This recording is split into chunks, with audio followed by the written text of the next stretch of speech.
நேயர்கள் அனைவருக்கும் வணக்கம். வெண்முரசு நீர்க்கோலம் அத்தியாயம் 6. கரியெழில். விதர்ப்பத்தை நோக்கி செல்லும் பாதையில் நடக்கையில் தருமன் சொன்னார், நாங்கள் இன்பத்துறப்பு நோன்பு கொண்டவர்கள் சூதரே. இன்னுணவு உண்பதில்லை, மலர் சூடுவதில்லை. எனவே செவ்வழியே செல்வதும் எங்களுக்கு விலக்கப்பட்டுள்ளது. செல்வர் முகம் காண்பதும் நெறிப்பிழைவு என்றே கொள்ளப்படும். பிங்களன் புன்னகைத்தபடி, நல்ல நோன்பு முனிவரே, ஆனால் செல்வர் முகம் காண மறுப்பது துன்பத் துறப்பு அல்லவா என்றான். தருமன் புன்னகைத்து, கதையை தொடர்க என்றார். அவர்கள் பெரும் பாதையிலிருந்து கிளை பிரிந்து குறுங்காடு வழியாக சென்ற ஒற்றையடி பாதையில் நடந்தனர். ஒருவர் பின் ஒருவர் என்றே அங்கே நடக்க முடிந்தது. வில்லுடன் அர்ஜுனன் முன்னால் செல்ல பிங்களனின் மைந்தர் தொடர்ந்தனர். தருமனுக்கு பின்னால் திரௌபதி நடந்தாள்.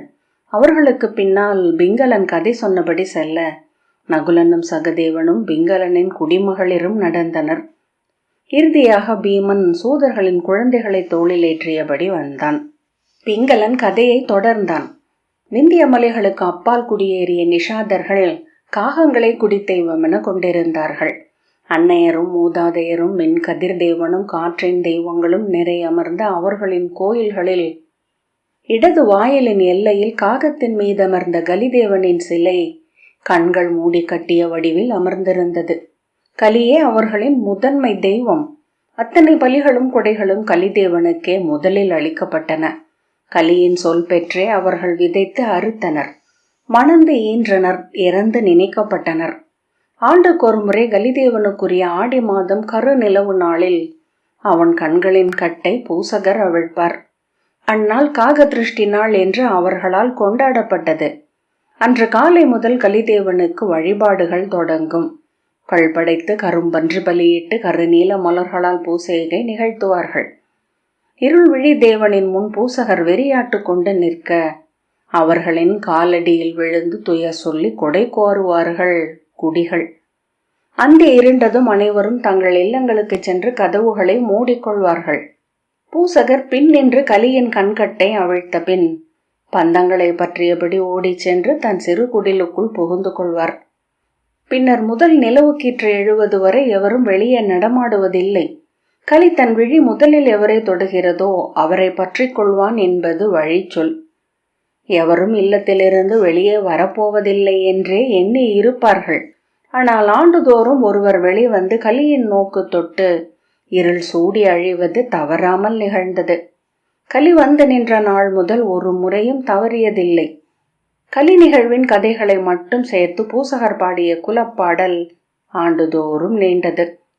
அவ்வரிசையில் அரசகுடி பிறந்தவர்கள் 7 இருந்தனர். அவர்கள் கலியடியார் என்று அழைக்கப்பட்டனர். கலி தன்னை விரும்பி அணுகுபவர்களை மட்டுமே ஆட்கொள்ள முடியும் என்றே சொல் பெற்றவன் என்றனர் மூத்தோர். விழைந்த கலிமுன் தோன்றுபவர் எவர் என்றனர் இளையோர். மைந்தரே, ஆக்கத்தையும் அழகையும் இனிமையையும் விளைவது போலவே மானுடர் அழிவையும் இழிவையும் கசப்பையும் தேடுவதுண்டு என்று அறிக. சுவைகளில் மானுடர் மிக விளைவது இனிப்பை அல்ல, கசப்பையே. சற்று இனிப்போ புளிப்போ உப்போ கலந்து ஒவ்வொரு நாளும் மானுடர் கசப்பை உண்கிறார்கள். நாத்திருந்தும் சிற்றிலைமை வரைதான் இனிப்பின் மேல் விளைவு. பின் வாழ்நாள் எல்லாம் கசப்பே சுவை என்று உரைக்கிறது என்று மறுமொழி இருத்தார் மூத்த நிமித்திகர் ஒருவர். ஊழ்வினை செலுத்திய தற்செயலால் அடக்கியும் மீறும் ஆர்வத்தால் எதையேனும் செய்து பார்க்க வேண்டும் என்ற இளமை துடிப்பால் என என்ன செய்ய முடியும் என்னும் ஆணவத்தால் பிறர் மேல் கொண்ட வஞ்சத்தால் அறிய முடியாத சினங்களால் அக்குடிகளில் எவரேனும் கலியின் கண்ணெதிரே சென்றனர். அனைத்தையும் விட தன்னை அழித்து கொள்ள வேண்டும் என்று உள்ளிருந்து உந்தும் விசை ஒன்றால்தான் பெரும்பாலானவர்கள் அவன் விழி எதிர் நின்றனர். கலி விழியை கண்டவன் அஞ்சி அலறி ஓடி வந்து இல்லம் புகும் ஓசை கேட்கையில் பிறர் ஆறுதல் கொண்டனர். எந்தே, இம்முறையும் பலி கொண்டீரா என்று திகைத்தனர். கலி கொண்டவன் ஒவ்வொரு நாளும் நிகழ்வதை எதிர்நோக்கி சில நாட்கள் இருந்தான். சூழ இருந்தவர் நோக்காதது போல் நோக்கி காத்திருந்தனர். ஒன்றும் நிகழாமை கண்டு ஒன்றுமில்லை என்று அவர்கள் உணரும் போது ஒன்று நிகழ்ந்தது. அவன் அழிந்த பின்னர் அவர்கள் எண்ணி சூழ்ந்த போது அவன் அதுவரை வாழ்ந்த வாழ்க்கையின் விளைவாகவும் உகந்த முடிவாகவுமே அது இருப்பதை கண்டார்கள். கலி பழி சுமப்பதில்லை என்றனர் பூசகர். கலி கண் பெறுபவன் அத்தருணம் நோக்கியே அத்தனை செயல்களாலும் வந்து கொண்டிருந்தான். வீரசேனனுக்கு மைந்தன் இல்லாமையால் நிஷாத குல முறைப்படி சிறந்த நாகங்களுக்கும் மைந்தர் பிறப்பை தடுக்கும் காணுரை தெய்வங்களுக்கும் பூசனை செய்து கனிவு தேடினான். மூதன்னையருக்கும் மூத்தாருக்கும் பலிகள் கொடுத்தான். 8 ஆண்டுகள் நோன்பு நோற்றும் குழவி திகழாமை கண்டு சோர்ந்திருந்தான். ஒரு முறை தன் குலத்தின் ஆலயத்திற்கு சென்று பூசனை முறைகள் முடித்து திரும்பும் போது இடப்பக்கம் வேற்றிருந்த கலியின் சிலையை பார்த்தான். சில கணங்கள் நோக்கி நின்ற பின், நான் நம் தெய்வங்களில் முதன்மையானவராகிய கலியிடம் மட்டும் ஏன் கோரவே இல்லை அமைச்சரே என்றான். அமைச்சராகிய பரமர் பணிவுடன், கலியிடம் எவரும் எதையும் கோருவதில்லை அரசே. ஏன் என்றான் வீரசேனன். கோருவன அனைத்தையும் அளிக்கும் தெய்வம் அது. ஆனால் முழு முதல் தெய்வம் அல்ல. பெருவெளியின் வெறுமையை நிறைத்துள்ளது சொல்லப்படாத சொல்.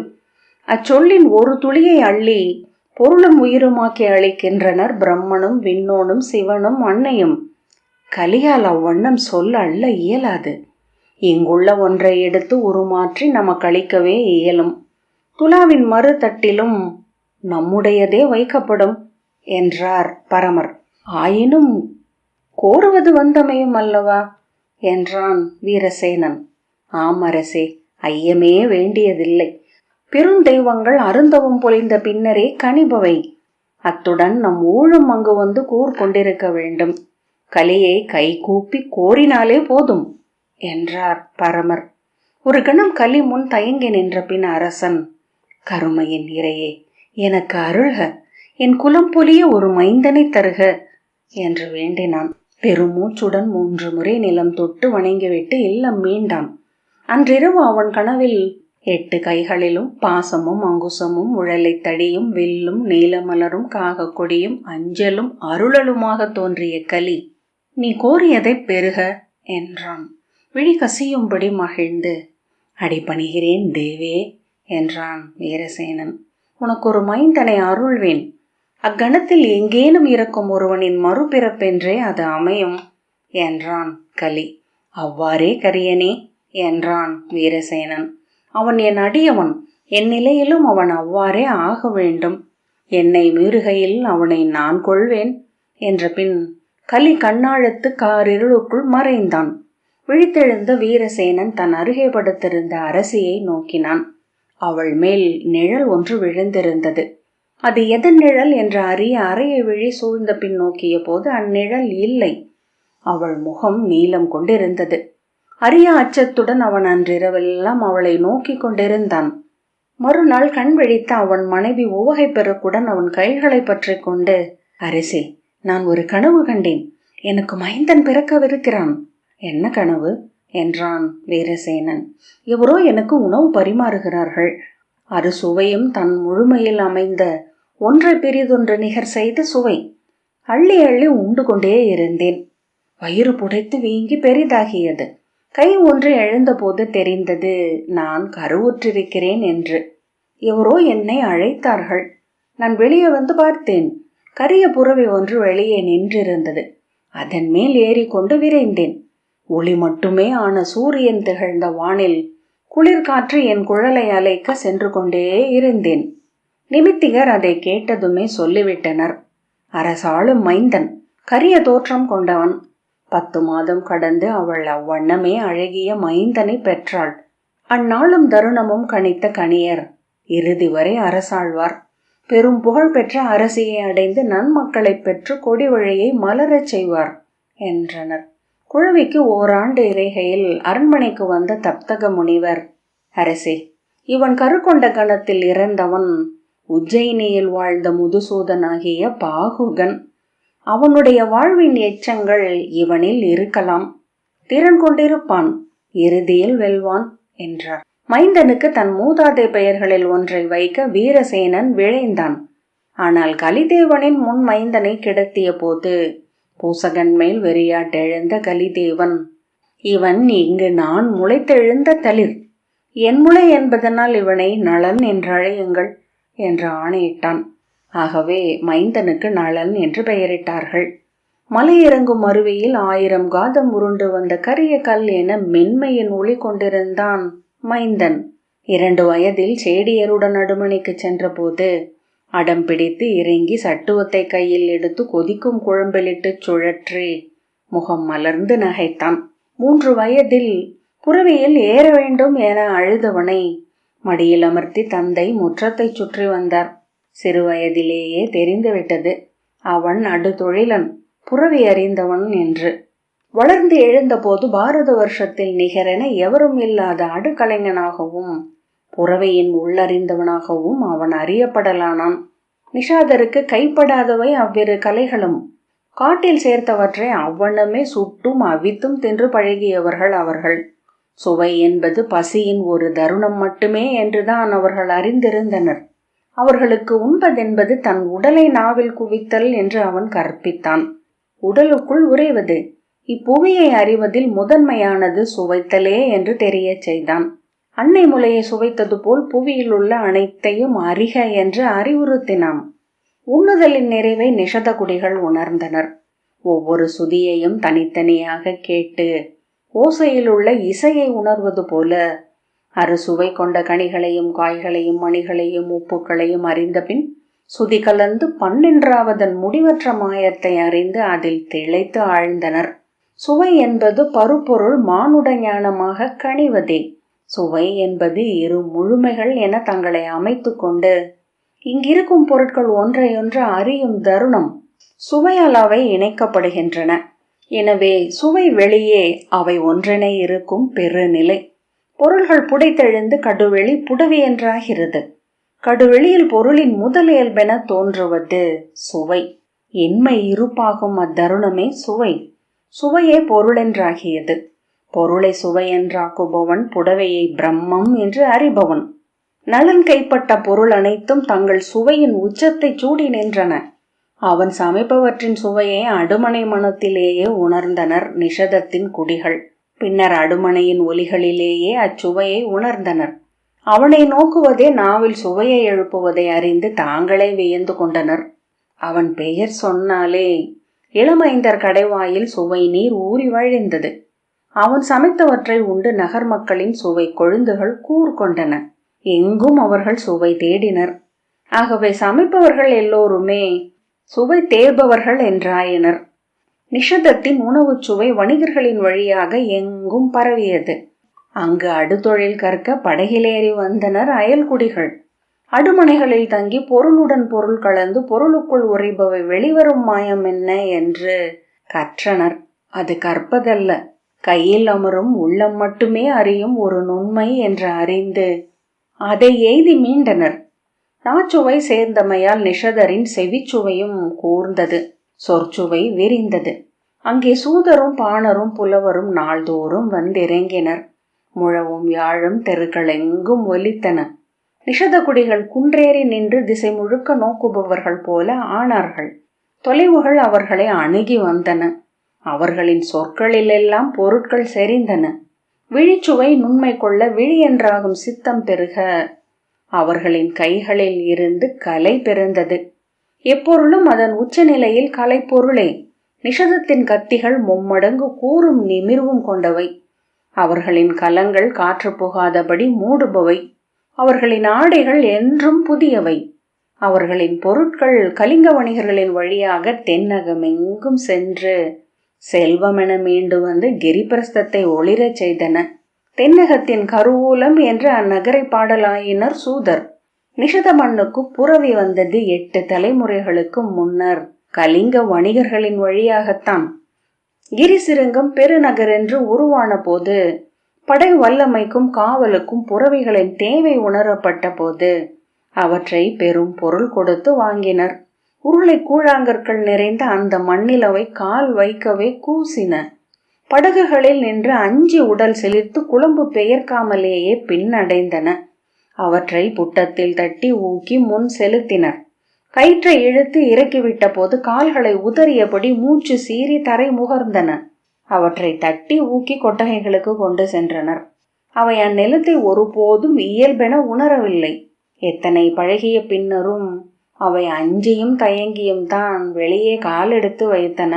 ஆணையிட்டு தட்டி குதிமுள்ளால் குத்தி அவற்றை ஓட்டிய போது பிடரி செலிர்த்து விழியுருட்டி கனைத்த பின் கண்மூடி விரைவெடுத்தன. கற்களில் குழம்பு சிக்கி சரிந்து காலொடிந்து புறவிகள் விழுவது நாளும் நிகழ்ந்தது. அதன் மேல் அமர்ந்து ஓட்டுபவன் கழுத்தொடிந்து மாய்வதும் அடிக்கடி அமைந்தது. எனவே புறவியில் ஏறுபவர்கள் அஞ்சியும் தயங்கியுமே ஏறினர். அவர்களின் உள்ள நடுக்கை புறவிகளின் நடுக்கம் அறிந்து கொண்டது. புறவிகளும் ஊர்பவரும் இறக்கும் தோறும் நிஷதபுரியில் புறவியூர்பவர்கள் குறைந்தனர். புறவி இல்லாமலேயே செய்திகள் செல்லவும் காவல் திகழவும் அங்கே அமைப்புகள் உருவாயின. பின்னர் புறவிகள் நகர சாலைகளில் அணிநடை செல்வதற்குரியவை மட்டுமே என்னும் நிலை அமைந்தது.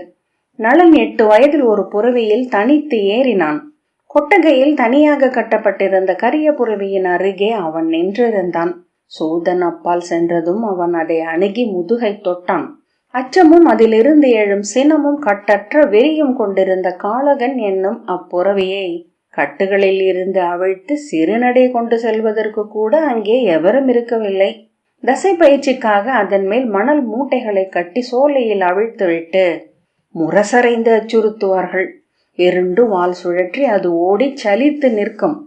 அதுவே பசித்து வந்து சேரும் போது பிடித்து கட்டி தசையுருவி விட்டு உணவளிப்பார்கள். சிறுவனாகிய நளன் அதன் கட்டுக்களை அவிழ்த்து வெளியே கொண்டு செல்வதை எவரும் காணவில்லை. அவன் அதன் மேல் சேனம் அணிவித்து கொண்டிருந்த போதுதான் சூதன் அதை கண்டான்.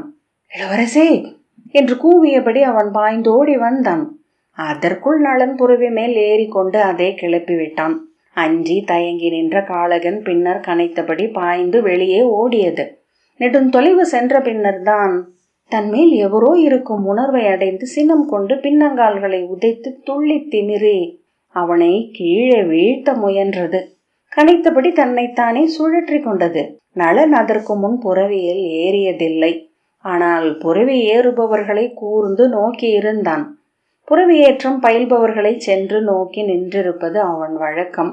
சேனத்தை அவன் சரியாக கட்டியிருந்தான். கடிவாளத்தை இறுக பற்றி கால் வளைகளில் பாதம் நுழைத்து விலாவை அணைத்து கொண்டு அதன் கழுத்தின் மேல் உடலை ஒட்டி கொண்டான். துள்ளி கனைத்து காட்டுக்குள் ஓடிய புறவி மூச்சிறைக்க மெல்ல அமைதி அடைந்தது. மரக்கிளைகளால் நலன் உடல் கிழிபட்டு குருதி வழிந்தது. ஆனால் அவனால் அப்புறவியுடன் உளச்சரடால் தொடர்பாட முடிந்தது. அதை அவன் முன்னரே அறிந்திருந்தான். நான் உன்னை ஆளவில்லை, இனியவனே, நான் உன்னுடன் இணைகிறேன். நாம் முன்னரே அறிவோம். நீ என் பாதி, என் உடல் நீ, உன் உயிர் நான். நீ புல்லை உண்ணும் போது நான் சுவையை அறிகிறேன். உன் கால்களில் நான் அறிவதே மண். உன் பிடரி மயிரின் அலைவில் என் விரைவு. நீ என் பருவடிவம். நம் உள்ளங்கள் ஆற தழுவி கொண்டவை. இனியவனே, என்னை புறவி என்று உணர்க. உன்னை நான் நளன் என்று அறிவதை போல. புறவி விழி உருட்டி கொண்டே இருந்தது. நீள் மூச்செறிந்து கால்களால் நிலத்தை தட்டியது. அவன் அதன் கழுத்தை தட்டி செல்க என்றான். அது அஞ்சுவது கூழாங்கற்களையும் பாறை இடுக்குகளையும் தான் என அவன் அறிந்தான். அதன் கால்கள் கூசுவதை அவன் உள்ளம் அறிந்தது. சில கணங்களுக்கு பின் அவன் கூழாங்கற்களை தான் உணரத் தொடங்கினான். இடுக்குகளை அவன் உள்ளம் இயல்பாக தவிர்த்தது. அதை புறவியும் அறிந்தது. அதன் பரதி அகன்றது. அவர்கள் மலைச்சரிவுகளில் பாய்ந்தனர். புல்வெளிகளை கடந்தனர். கோதையின் பெருக்கில் நீராடிய பின் மீண்டும் ஓடி களைத்தனர். புறவியாக இருப்பதன் இன்பத்தை காளகன் உணர்ந்தது. திரும்பி அரண்மனை முற்றத்துக்கு வருகையில் அவனை எதிர்பார்த்து அன்னையும் தந்தையும் அமைச்சரும் காவலரும் பதைப்புடன் காத்திருந்தனர். அவனை கண்டதும் அன்னை அழுதபடி கைவிரித்து பாய்ந்து வந்தாள். அவன் புறவியிலிருந்து இறங்கிய போதே தெரிந்துவிட்டது அவன் புறவியை வென்றுவிட்டான் என்று. வீரர்கள் பெருங்குரலில் வாழ்த்தினர். எங்கும் வெற்றி கூச்சல்கள் எழுந்தன. அவன் புறவியை வென்ற கதை அன்று மாலைக்குள் அந்நகர் எங்கும் பேசப்பட்டது. மாலையில் அவன் காளகன் மேல் ஏறி நகரில் உலா சென்ற போது குடிகள் இரு மருங்கும் பெருகி நின்று அவனை நோக்கி வியந்து சொல் இழந்தனர். எழுந்து வாழ்த்தொலி கூவினர். காளகனிடமிருந்து அவன் புறவியின் உடலை கற்றான். புறவியின் மொழி அதன் தசைகளில் திகழ்வதே என்று அறிந்தான். அத்தனை புறவிகளுடனும் அவன் உரையாடத் தொடங்கினான். அவை அவனூடாக மானுடரை அறியலாயின. மிக விரைவிலேயே கிரிபிரஸ்தத்தில் புறவி திறனாளர் உருவாகி வந்தனர். உருளைக்கற்களை புறவி குழம்புகள் பழகி கொண்டன. எந்த கல்லில் கால் ஊன்றுவது, எந்த இடைவெளியில் குழம்பமைப்பது என்பதை குழம்புகளை ஆளும் காற்றின் மைந்தர்களாகிய 4 மாருதர்களும் புரிந்து கொண்டனர். கிரிபிரஸ்தத்தின் புறவிப்படை பெருகியதும் அது செல்வமும் காவலும் கொண்ட மாநகர் என்றாயிற்று. செல்வம் பெருகும் போது மேலும் செல்வம் அங்கு வந்து சேர்கிறது. காவல் கொண்ட நகர் கரை இறுகிய ஏரி.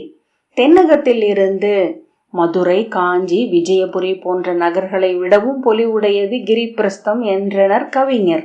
நிஷாத குலத்தில் நளனை போல் அரசன் ஒருவன் அமைந்ததில்லை என்று குல பாடகர் பாடினார். அவன் கரிய எழிலையும் கை திகழ்ந்த கலையையும் விண்ணில் விரையும் பரித்திறனையும் பற்றி எழுதப்பட்ட பாடல்கள் சூதர் சொல்லில் ஏறி பாரத வருஷம் எங்கும் சென்றன.